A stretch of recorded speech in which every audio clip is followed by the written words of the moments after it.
જય ઠાકર, જય દ્વારકાધીશ મિત્રો, કેમ છો બધા? મજામાં જશો? તો આજે આપણે જવાનું છે ગાંધીધામ ને આપણી બેનની ઘરે. તો બન્યા રહ્યો વિડીયોમાં મારી સાથે અંત સુધી. તો આ છે આપણી હોન્ડાની ચાવી ને આ છે આપણું હોન્ડાના રાડું દે રહી છે આપણા છોકરા. હા હા હા.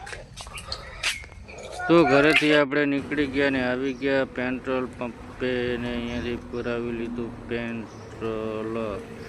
અહીંયા ડીઝલ મળે તો પેટ્રોલ પંપ જ કેમ કહેતા છે મારે પૂછવું પડશે. ને આવી ગયા આપણે આપણી બેનની ઘરે ને આ છે આપણી બેનનું મકાન જોઈ શકો છો તમે.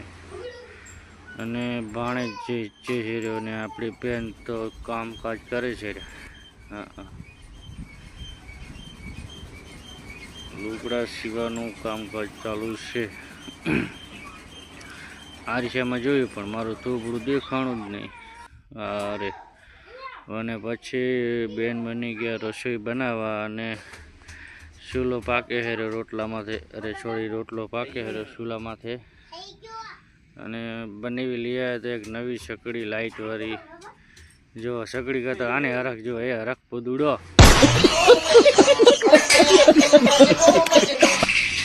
અને રોટલા થઈ ગયા છે ને બેન હવે વઘારે છે શાક. નવી સગડી આવી એના માથે ઓપનિંગ કરી નાખ્યું છે શાકનું. અને બેને બનાવી નાખ્યો રાયતો સરસ મજાનો. ને પછી આપણે બેસી ગયા જમવામાં તો જુઓ પેડા, જલેબી, પાપડી ને તીખા ગાંઠિયા અને રોટલા પણ છે. તો હવે ઝાપટી લઈએ આપણે, બીજું શું હોય ભાઈ. અને મારે બનાવીને બધું જોઈને મોઢામાં પાણી આવી ગયું. અને ખાઈ ધરાઈને બેનને રામ રામ કરીને આપણે વિડીયોને કરી છે વિરામ. સારો લાગ્યો હોય તો લાઈક, શેર ને સબસ્ક્રાઈબ કરતા જાજો મિત્રો.